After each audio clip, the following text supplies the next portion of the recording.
জয় শ্রীকৃষ্ণ। রাধে রাধে। নমস্কার সবাইকে।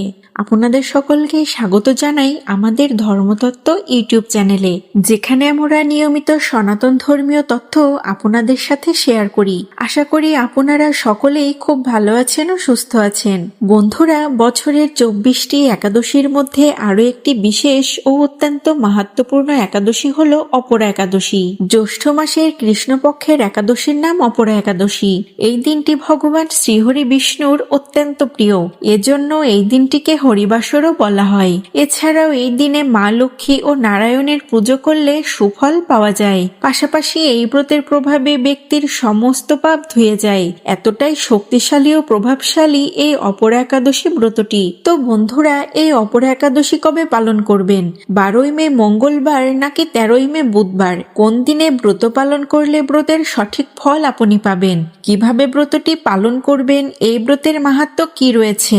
ব্রত রাখা অবস্থায় কি আহার গ্রহণ করতে পারবেন আর কি আহার গ্রহণ করতে পারবেন না, এই সকল বিষয়ে বিস্তারিত আলোচনা থাকছে আজকের এই ভিডিওটিতে। আশা করি ভিডিওটি আপনাদের একটু হলেও সমৃদ্ধ ও উপকৃত করবে। আজকের মূল আলোচনায় যাবার পূর্বে অনুরোধ থাকবে, আপনি যদি আমাদের ধর্মতত্ত্ব চ্যানেলের নতুন দর্শক শ্রোতা হয়ে থাকেন তবে অবশ্যই আমাদের চ্যানেলটিকে সাবস্ক্রাইব করবেন এবং পাশে থাকা নোটিফিকেশন বেল আইকনটি অন করে রাখবেন। এতে করে আমি যখনই নতুন কোনো ভিডিও পোস্ট করব তা সবার আগে পৌঁছে যাবে আপনার কাছে। আপনি সনাতন ধর্মীয় তথ্য খুব সহজেই জানতে পারবেন আমাদের ধর্মতত্ত্ব চ্যানেলের মাধ্যমে। তাহলে আর দেরি না করে শুরু করি আজকের মূল আলোচনা। বন্ধুরা, আমাদের হিন্দু ধর্মে কর্মফলের কথা বলা আছে। যে ব্যক্তি খারাপ কাজ করবে তার শাস্তি তাকে অবশ্যই ভোগ করতে হবে। আবার ভালো কাজ করলে ভালো ফল পাওয়া সম্ভব। তবে কোনো ব্যক্তি অপরা একাদশী ব্রত ভক্তি ভরে পালন করলে তিনি সকল পাপ থেকে মুক্তি পাবেন। তবে একটি কথা মনে রাখতে হবে, যদি কোনো পাপ থেকে মুক্তি পাওয়ার জন্য আপনি অপরা একাদশী পালন করেন তাহলে ওই পাপ আপনার জীবনে আর কখনোই করা যাবে না। অপরা একাদশী পালন করার পরেও যদি আপনি ওই একই কাজ পুনরায় করে থাকেন তাহলে পাপের বোঝা 100 গুণ বেড়ে যাবে। এই একটিমাত্র ব্রত পালনে ব্রহ্মহত্যা, গোহত্যা, ভ্রূণ হত্যা, পরনিন্দা, পরস্ত্রীগমন, মিথ্যা ভাষণ প্রভৃতি গুরুতর পাপ এই ব্রত পালনে নষ্ট হয়ে যায়।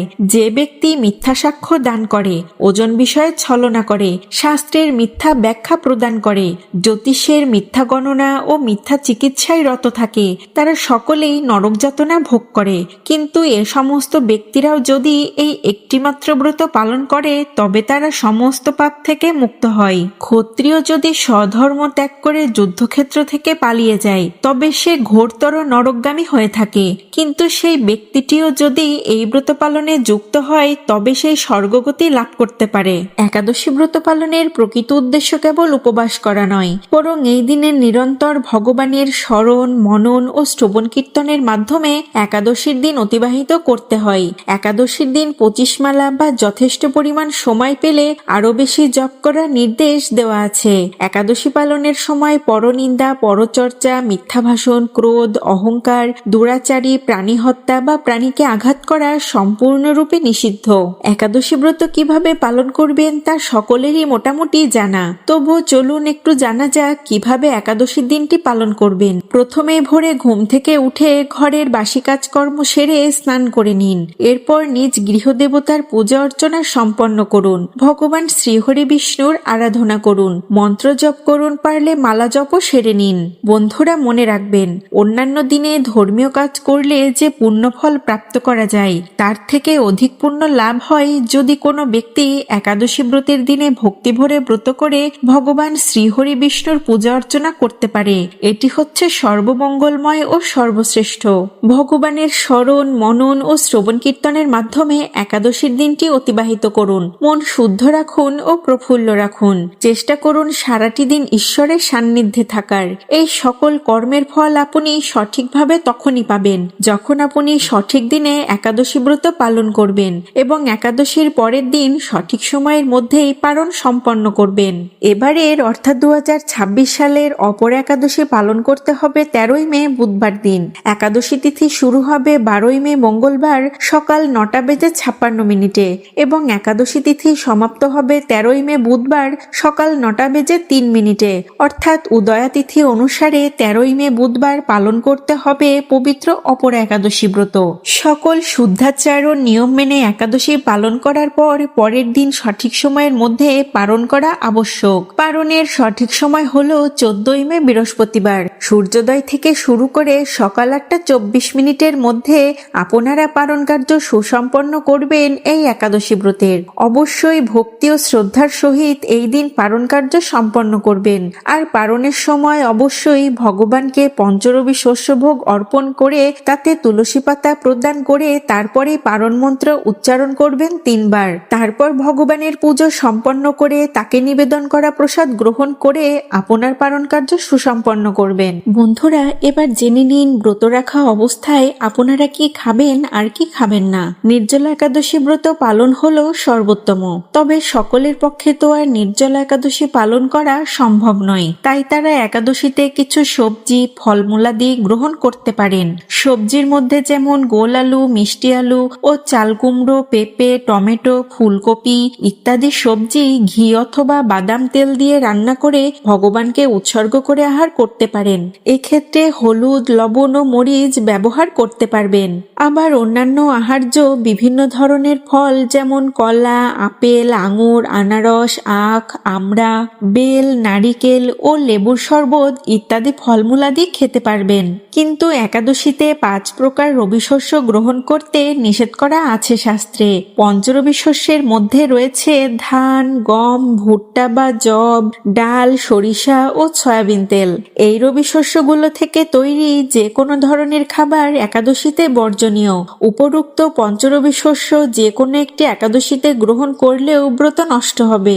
যে সকল ব্যক্তিরা সাত্ত্বিকাহারী নন এবং চা, বিড়ি, সিগারেট, পান, কফি ইত্যাদি নেশাজাতীয় দ্রব্য গ্রহণ করেন, একাদশী ব্রত পালনের সময়কাল পর্যন্ত এইগুলি গ্রহণ না করাই উত্তম।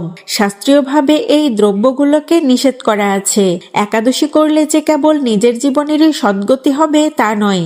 একাদশী ব্যক্তির প্রয়াত পিতামাতা নিজ কর্মদেশে নরকবাসী হন, তবে সেই পুত্রই পিতামাতাকে নরক থেকে উদ্ধার করতে পারে। যদি কোনো ব্যক্তি কোনো বিধিনিষেধ পালন ছাড়া একাদশীর দিনটি উদ্দেশ্যহীনভাবে উপবাস থাকেও রাত্রি জাগরণ করে, তবে সে একাদশীর সম্পূর্ণ ফল ভোগ করবে। একাদশীতে অন্নভোজন হলো মহাপাপ। একাদশীতে অন্নভোজন করলে যেমন নিজে নরকবাসী হবে, অন্যকে ভোজন করালেও নরকবাসী হতে হবে। একাদশী না থাকাকালীন আপনি যে খাবারগুলো গ্রহণ করবেন, অর্থাৎ একাদশী ব্রত রাখাকালীন কোনো অবস্থাতেই অন্ন বা অন্ন থেকে তৈরি কোনো ধরনের কোনো খাবারই গ্রহণ করা যাবে না।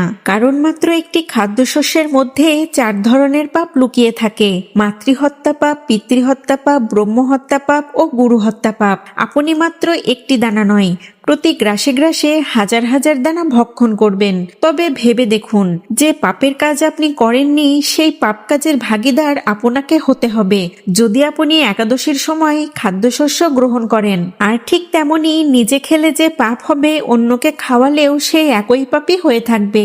তাই একজন সনাতনী হিসেবে আপনার একাদশী থাকা উচিত না অনুচিত নিজেই একবার বিচার করুন। প্রতিটি ব্যক্তিরই একাদশী ব্রত পালন করা অবশ্যই কর্তব্য। একাদশীতে ভক্তরা বিভিন্ন আধ্যাত্মিক সাধনায় লিপ্ত হন, যেমন হরে কৃষ্ণ মন্ত্র জপ, শ্রীমদ্ ভগবত গীতার মতো পবিত্র ধর্মগ্রন্থ পাঠ, মন্দিরের উপাসনায় যোগদান এবং সম্মিলিত কীর্তনে অংশগ্রহণ। এই শুভ দিনে দান ও নিঃস্বার্থ সেবামূলক কাজও অত্যন্ত শুভ ফলদায়ক। অপর একাদশীর কাহিনীটি ভগবান শ্রীহরি বিষ্ণুর দিব্য শিক্ষা এবং এই পবিত্র উৎসবের অপরিসীম আধ্যাত্মিক শক্তির উপর ভিত্তি করে গড়ে উঠেছে। পদ্মপুরাণে বর্ণিত আছে যে যারা অবিচল ভক্তি সহকারে এই একাদশী ব্রত পালন করেন তাদের পাপমোচন এবং মুক্তি প্রদানের ক্ষমতার জন্য এটি উদযাপিত হয়। তাই বন্ধুরা অবশ্যই আপনারা চেষ্টা করবেন এই ছোট্ট ছোট্ট কিছু বিষয়গুলো মেনে চলতে। এতে করে আপনি ও আপনার পরিবার সুখে ও শান্তিতে জীবনযাপন করতে পারবেন। তো বন্ধুরা এই ছিল আমাদের আজকের ভিডিওটি কেমন লাগলো তা কমেন্ট করে আমাদের অবশ্যই জানাবেন। ভিডিওটি ভালো লাগলে অবশ্যই একটি লাইক ও একটি কমেন্ট করতে ভুলবেন না। ভিডিও সম্পর্কে যে কোনো মতামত আমাদেরকে অবশ্যই জানাবেন কমেন্টের মাধ্যমে, কারণ আপনার একটি লাইক ও একটি কমেন্ট আমাদেরকে নতুন নতুন কাজের অনুপ্রেরণা জাগায়, আমরা উৎসাহিত হই। আর যে সকল বন্ধুরা এখন আমাদের চ্যানেলটিকে সাবস্ক্রাইব করেননি তাদেরকে অনুরোধ করব অবশ্যই আমাদের চ্যানেলটিকে সাবস্ক্রাইব করবেন এবং সাবস্ক্রাইব করে পাশে থাকা নোটিফিকেশন বেল আইকনটি অবশ্যই প্রেস করে রাখবেন। এতে করে আমি যখনই নতুন কোনো ভিডিও পোস্ট করব তা সবার আগে চলে যাবে আপনার কাছে, আর আপনি এরকম ধর্মীয় বিভিন্ন রকম তথ্য খুব সহজেই জানতে পারবেন আমাদের চ্যানেলের মাধ্যমে।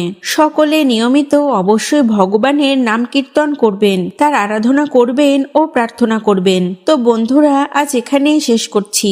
সবাই ভালো থাকবেন ও সুস্থ থাকবেন। জয় শ্রীকৃষ্ণ।